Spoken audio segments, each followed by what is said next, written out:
Hai and Assalamualaikum Mystery Lovers. Apa khabar semua?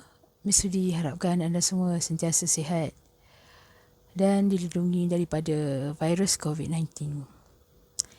Okey, so berjumpa kita lagi di dalam Sudi bercerita. Tajuk kita pada hari ini ialah Kerana Hasad Dengki. Let's check it out.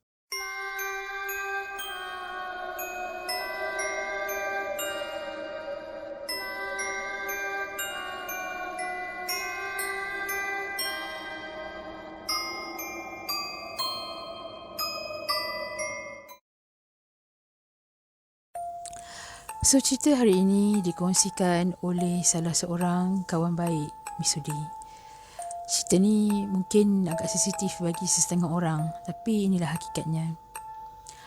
Pernah tak korang mempunyai kawan baik ataupun adik-beradik sendiri atau saudara mara sendiri yang sebenarnya dalam diam mencemburui kejayaan, kesenangan dan mungkin juga kecantikan yang korang ada, dan juga cemburu dengan kehidupan yang korang ada sebenarnya. Sebenarnya penyakit dengki ni berbahaya kalau ia tidak dapat dibendung dan tidak dapat dipenuhi.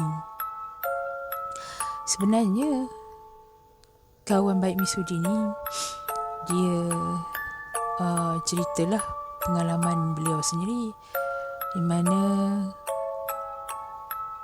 kawan serumah dia yang dah dianggap macam adik-beradik sendiri sebenarnya adalah orang yang mengkhianati dia dari belakang. Dan lagi sedihnya, setelah terkena kali pertama dengan kawan sendiri, beliau terkena pula dengan ahli keluarga sendiri. So, Misudi akan cerita melalui perspektif dia. Okey, hai semua. Aku selalu dikatakan seorang yang agak naif, orang yang mudah percaya kepada orang. Mula-mula aku macam, betul ke macam tu? Aku tak rasa pun aku baik sangat dengan semua orang. Aku kalau berkawan aku kadang-kadang tengok juga pada karakter seseorang. Kalau orang tu boleh masuk kepala dengan aku akan kawan dengan dia. Tapi mungkin betul juga aku mudah percaya pada orang sebab yelah, aku selalu fikir siapa nak buat khianat kat aku, siapa nak buat jahat kat aku kan, sebab aku tak buat jahat kat orang. So sebenarnya pegangan aku tu dan anggapan aku tu tersilap sebenarnya. Dalam hidup ni kita sebenarnya perlu ada letakkan sedikit rasa curiga. Bukannya buruk sangka, tapi rasa curiga kepada orang yang kadang-kadang nampak terlalu baik sangat dengan kita. So cerita aku ni bermula masa aku masih belajar lagi. Biasalah masa belajar tu ni masa college. So umur aku dah besar lah masa ni, dalam around 18-20 macam tu lah. Jadinya aku ni aku memang try minta hostel dalam kampus, tapi malangnya tak dapat. So aku dinasihatkan untuk cari rumah sewa kat luar lah. Jadinya aku pun carilah rumah sewa kat luar, dan Alhamdulillah aku rasa bertuah sangat sebab satu, rumah yang aku dapat tu dekat juga dengan kampus, dan kedua, aku rasa aku dapat housemate yang sangat baik. Kebetulan masa tu kami duduk 4 orang dekat dalam rumah ni. So bilik tu ada 4. Sewa masa tu, zaman tu sewa tak mahal sangat. Sewa 800 sebab rumah setingkat kan. Rumah bawah tau, rumah setingkat. Jadinya kita orang bayar 200 orang lah. Guna duit PTPTN. Biasalah kan, belajar, dah tak kerja lagi. Jadinya aku dalam bilik tu, yang aku rapat ada seorang ni, dia tua setahun daripada aku. Dia memang baik betul dengan aku. Apa-apa pun, kalau pergi mana-mana pun dengan aku sebab dari awal tu aku tak berapa kenal sangat dekat negeri yang aku dapat tempat belajar ni. Dan akak ni dia dah biasa, dia memang orang situ. Jadinya aku rasa macam penyelamat lah. Aku rasa macam dia ni macam kakak sendirilah. Kebetulan aku memang tak ada kakak, so aku rasa happy sangat dapat kenal dengan dia. Yang 2 orang lagi ni, diorang duduk dekat diorang duduk kolej lain, kami duduk kolej sekali. Memang boleh kata banyak aktiviti aku buat dengan dia. Pergi makan dengan dia, cari barang dengan dia. Ibaratnya macam adik-beradik dah. Memang aku rapat sangat dengan dia. Rumah dia pun aku pernah pergi, dan mak ayah dia pun aku kenal. Sebab kampus aku dengan rumah aku memang jauh. Memang perlu kata satu, keuangan yang kukuh lah kalau nak balik selalu. Dan kedua, aku memang bukan orang senang.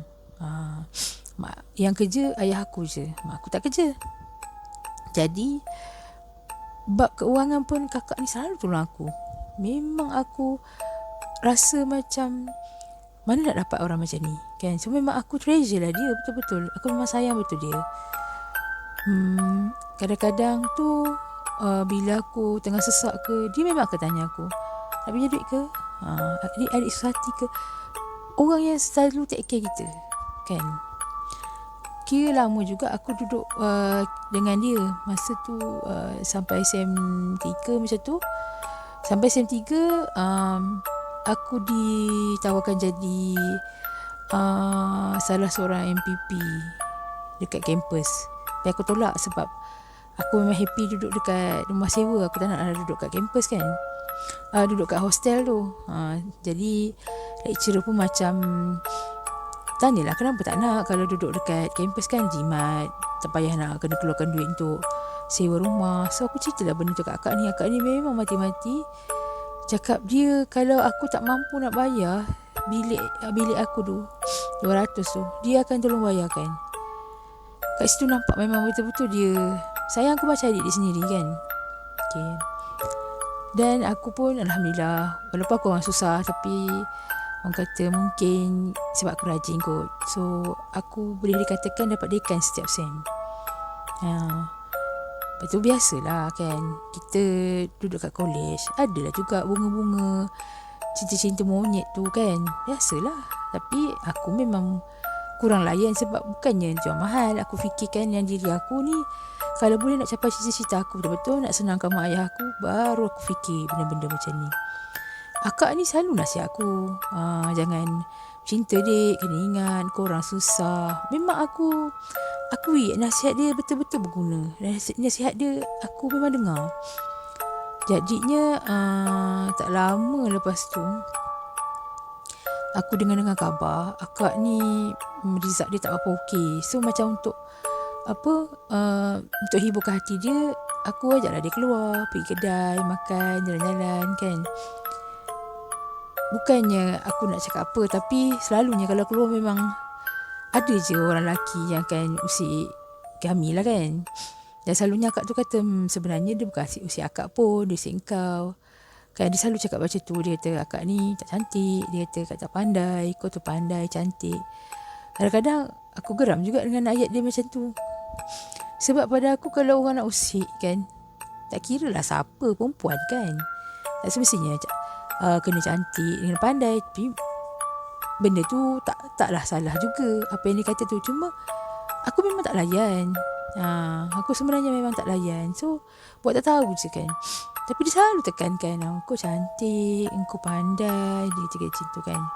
Lepas tu lama tu, lepas yang kami, yang aku bawa dia pergi makan sebab dia tak lulus satu subjek je rasanya. Dia kena mengulang satu ke 2 subjek. 2 subjek. Dia kena mengulang 2 subjek. Dia kos lain, dia tak sama kos dengan aku. Tapi subjek yang dia ambil tu ada dalam kos aku juga. Gitu. Jadi sebabkan macam tu, aku berusaha lah untuk tolong dia lah, walaupun dia senior. Dia senior umur saja, tapi kami sama batch. Aku cuba untuk tolong dia. Aku tolong dia ajarkan subjek yang di rumah tu. Tapi kan dia selalu mengelak. Dia macam tak nak. Kalau aku cakap dia nak ulang gaji ke, nak study ke, dia mesti tak nak. Okay. start masa aku SEM 5 kan, dah masuk SEM 6. Masa tu aku rasa macam tumpuan aku makin merosot tau. Aku jadi cepat demam. Lepas tu aku selalu blackout. Aku selalu pengsan. Itu yang paling ketara. Aku selalu sangat pengsan. Dan yang orang yang jaga aku, memang akak ni, dia selalu masak untuk aku, buat bubur untuk aku, jaga aku betul-betul punya. Masa tu aku memang tak syak apa-apa. Sini lah yang jadi syak tu kawan satu kuliah dengan aku. Dia kata rupa aku nampak pelik. Dan lecturer pun selalu tanya, kenapa aku berubah sangat? Kenapa dalam kelas aku selalu terlelap? Lepas tu dalam kelas kadang-kadang aku termenung, tegak macam tu. Bila lecturer tanya, aku tak boleh nak jawab langsung apa yang dia ajar. Padahal kalau ikutkan, aku memang excel lah subjek tu kan. Tapi perempuan aku memang lost. Sebab aku pun nak terang kat orang, aku tak reti masa tu. Sebab bukan aku tak belajar, aku memang belajar. Aku try belajar. Tapi kan bila tiap kali aku nak belajar, aku nak buka buku aku, mesti aku dengar macam banyak sangat suara yang bising kat telinga aku. Dan ubat dia ialah aku akan telan pil tidur untuk bagi tidur. Sebab aku memang tak tahan dengan bunyi bisikan-bisikan tu. Lepas tu satu lagi, aku memang tak boleh makan benda lain. Aku hanya boleh telan bubur je. Memang kalau aku makan apa-apa aku akan muntah. Makan apa-apa aku akan muntah. Muntah aku tu bau busuk sangat. Lepas tu kuku aku start jadi naik warna hitam. Kawan aku memang ada seorang ni, dia kira anak ustaz lah. Dia cakap dengan aku, dia kata dia nampak aku pelik sangat. Dia kata tak macam dulu aku ceria. Lepas tu dulu dalam kelas aku bagi tumpuan. Tapi sekarang ni aku macam merosot, aku macam teruk. Bawah mata aku makin hitam, mata muka aku makin hitam. Dia punya risau. Dia sampai minta tolong abang dia untuk bawa aku jumpa ustaz. Sebab masa tu kami semua tak ada lesen kereta kan. Kalau nak pergi mana-mana memang naik bas ataupun naik teksi. Jadinya kawan aku yang seorang ni, dia tak duduk satu rumah aku, dia duduk dalam kampus. So nak tak nak, kawan aku ni memang paksa aku tidur dekat bilik dia. Kawan aku tak bagi aku balik. Dia kata cuba kau tak payah balik rumah kau dulu, sebab aku letih, kau tak nak jalan. Sampai satu hari, bayangkan aku tak boleh gerak langsung. Kaki aku lembik, macam aku dah lumpuh tau. So kawan aku ni macam pelik. Dia tanya apa yang aku apa yang aku jumpa ke, apa yang aku makan ke. Dia tanya macam-macam, dia tanya kat aku. Kita dalam keadaan tak sihat, so memang malas nak jawab kan. Tapi yang peliknya, bila aku duduk kat asrama, dekat hostel, dekat kampus, aku rasa macam aku punya penyakit tu macam kurang sikit. Lepas tu, so bila aku dah rasa macam sihat sikit, aku nak baliklah rumah sewa aku. Rumah sewa kan. Lepas tu masa yang aku tak balik sehari tu, aku duduk kampus, akak housemate aku tu memang marah gila weh. Aku balik tu, dia tak dengar penjelasan aku. Dia marah, dia kata aku ni dah tak sedia nak kawan dengan dia, dah tak sayang dia macam kakak sendiri, pergi tak nak bagi tahu. Padahal kan aku kan tak boleh jalan. Aku punya tak larat tu. Telefon pun aku memang tak boleh tengok masa tu. Zaman tu rasa pakai telefon, bukan telefon smartphone lagi, telefon tekan-tekan bicik-bicik tu. Nak angkat telefon ke, nak telefon orang ke, bateri aku habis, aku biar macam tu je. Lagi pula aku nak balik rumah, memang aku tak boleh jalan lah. Yang tak bestnya, bila aku sampai je rumah aku rasa sakit, aku datang balik tau. Masa tu aku dah start macam syak sesuatu. Aku syak rumah tu ada something. Masa aku tak syak akak tu, aku syak budak yang lain. Sebab apa boleh aku syak budak dua orang yang lain tu? Aku cerita kat akak tu, bodoh tak aku cerita kat akak tu, kata kenapa bila aku tak balik rumah, aku duduk kampus, aku punya badan jadi okey, aku punya badan jadi sihat. Akak tu kata apa, dia cerita lah, dia kata dua orang yang tu memang tak suka aku dah lama dah. Kata aku dengan housemate yang dua orang ni memang jarang jumpa, sebab dua orang punya kos memang keluar pagi memang balik malam. Dan aku rasa selama ni aku memang tak ada apa-apa kot masalah dengan diorang. Diorang pun okey je sembang aku. Tapi akak tu kata diorang memang tak suka aku masuk rumah tu. Sedangkan awal-awal diorang yang ajak aku duduk sekali. So kat situ diorang buat bercanggah. Dan masa mula-mula aku masuk rumah tu, diorang macam berat tau nak bagi akak tu duduk sekali. Tapi sebab aku yang insist, aku cakap budak ni satu college dengan aku nak pergi sama-sama kelas dengan dia. Dia pun macam biar je bagi. Tapi diorang memang jarang dekat rumah. So akak tu boleh burukkan housemate aku lagi dua orang. Masa tu aku macam hati aku dah tak sedap.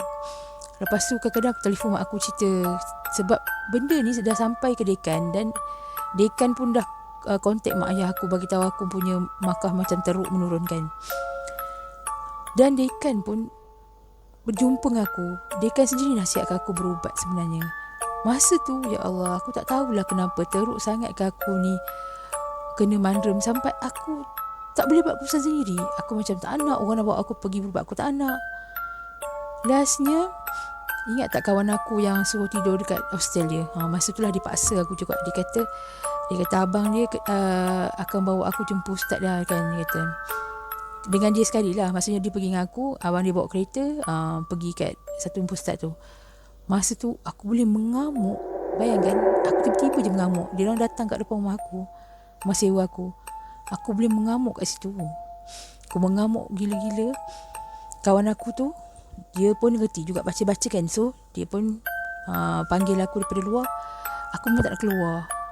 Dan kebetulan hari tu housemate aku yang dua orang yang akak tu buruk-burukkan tu ada tau.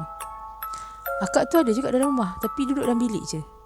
So housemate aku yang dua orang tu keluar. Dia keluar, diorang pun suruhlah kawan aku tu masuk bilik aku. Dia memang ada pegang kunci spare. Masuk dalam tu, memang diorang heret aku keluar. Aku memang menjerit-jerit. Masa tu aku sebenarnya tak sedar kenapa aku mengamuk sangat tak nak pergi. So bawa lah pergi jumpa. Malam tu bawa pergi jumpa ustaz. Ustaz cerita. Dia kata kamu ni teruk dah ni. Dia kata teruk dah kena ni. Teruk kenapa? Masa ustaz tu try ubat ke aku boleh muntah ulat yang sampah tu. Genyut ulat. Keluar memang teruk sangat ulat sampah.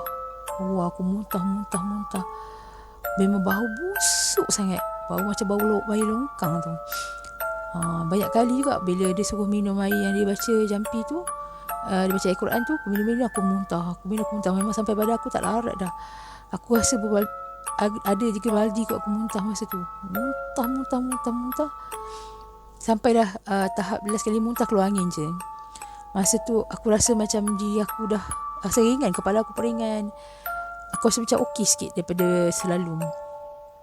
So masa tu aku memang tak larat dah. Aku dengar sama-sama gitu je. Kawan aku tanya, ustaz kenapa dengan kawan saya ni ustaz, kenapa dia jadi macam ni kan? So ustaz tu cakap, tanya kawan awak ni duduk mana. Kawan aku dia cerita duduk kat rumah sewa. Lepas tu dia ada housemate orang ni. Terus ustaz tu macam tanyalah. Dia kata ada orang dengki dia ni. Ustaz tu kata gitu. Ada orang dengki dia ni. Kita selalu letak barang dalam makanan dia ni sebenarnya. Lepas tu aku dengar tu last je. Barang makanan tu aku pingsan. Memang tak larat. Aku sesedar aku dah dalam kereta kawan aku tu. So kawan aku bawa aku masa tu cuti. Memang lekan bagi aku cuti masa tu. Dia bawa aku balik rumah mak ayah dia dekat area situ juga, dekat kawasan kampus aku juga. Okay, lepas tu aku pun duduk rumah mak ayah kawan aku tu. Diorang baca Yasin kat aku sebab masa tu aku dah lembik, aku terlantar gitu. Diorang bacakan Yasin tau. Lama diorang baca Yasin. Masa aku balik tu, aku sampai rumah dalam pukul 9. Tak lama lepas tu, dalam pukul 10.30 aku dengar macam suara mak aku tau. Rupanya betul mak aku datang. Aku rasa kawan aku bagi tahu mak ayah aku pasal keadaan aku.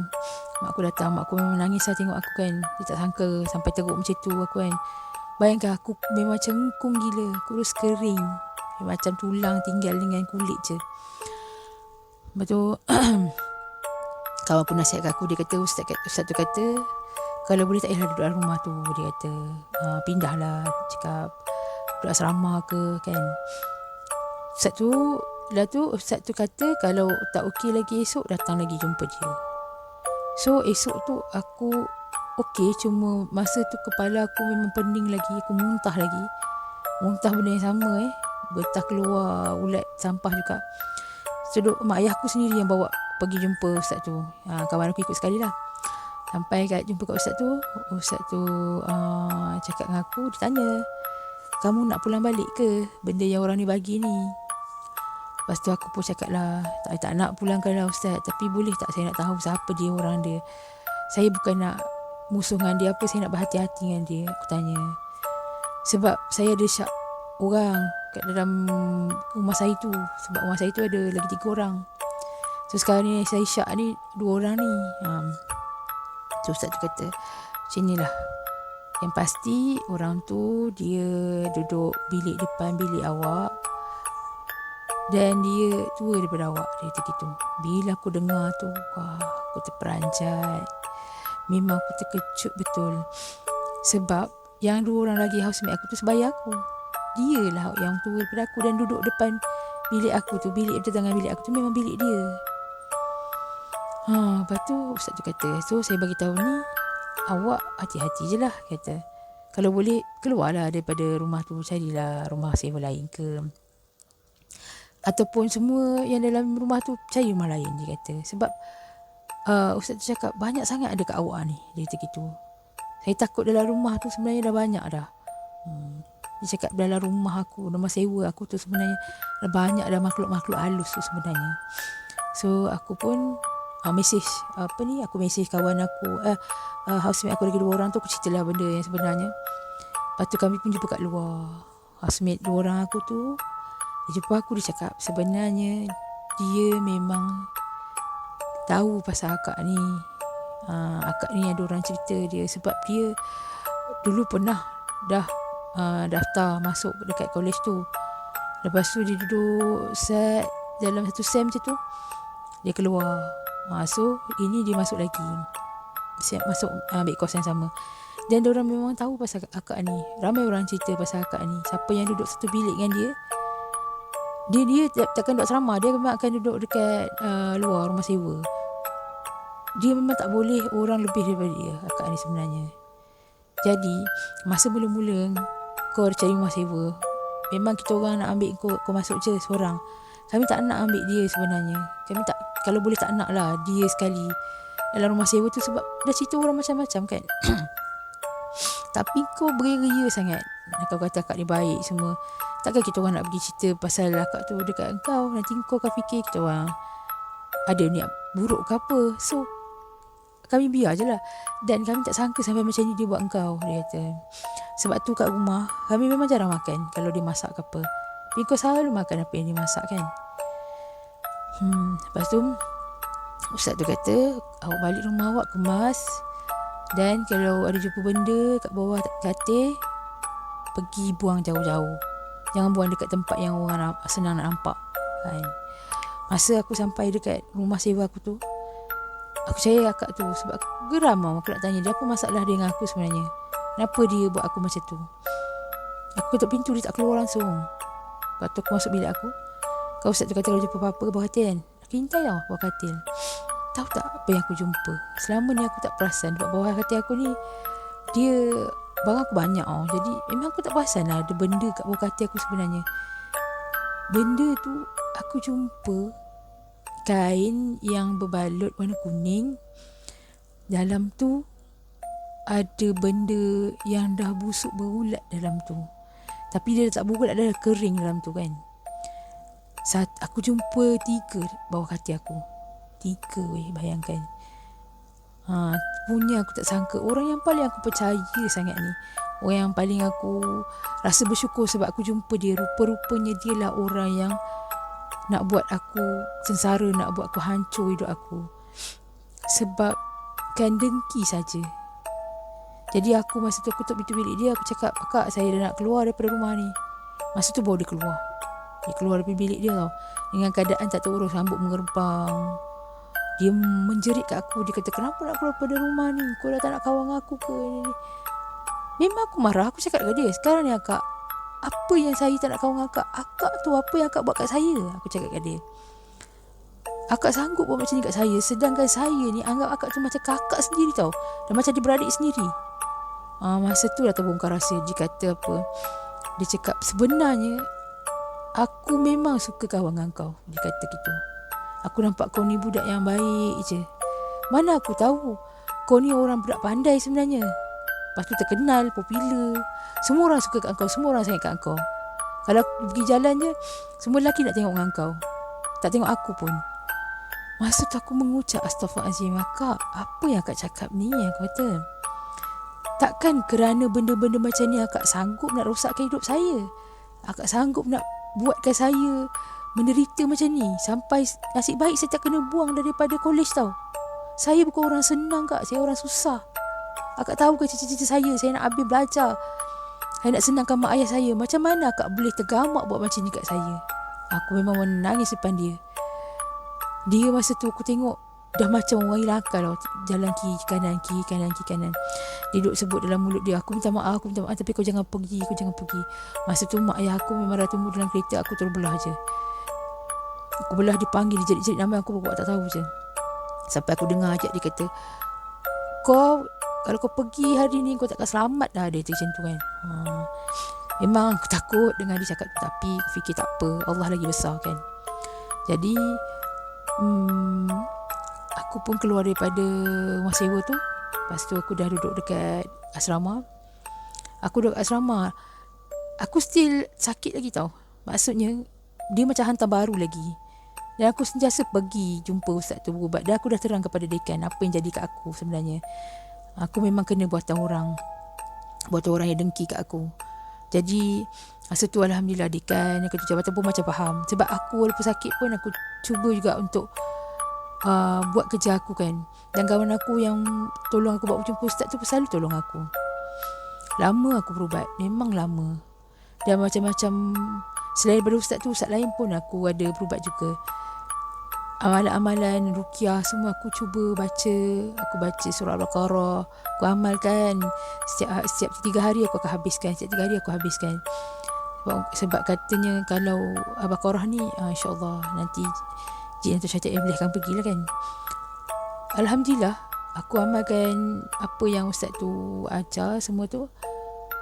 Dalam masa hampir sebulan juga aku buat.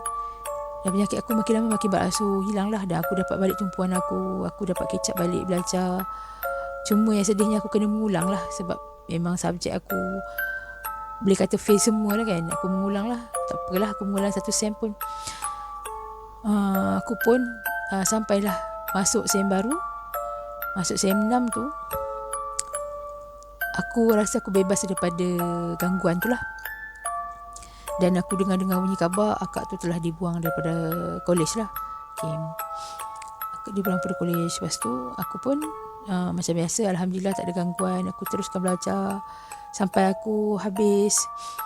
Dan aku berjaya tamatkan jugalah, walaupun dengan keperitan dan kepedihan tu.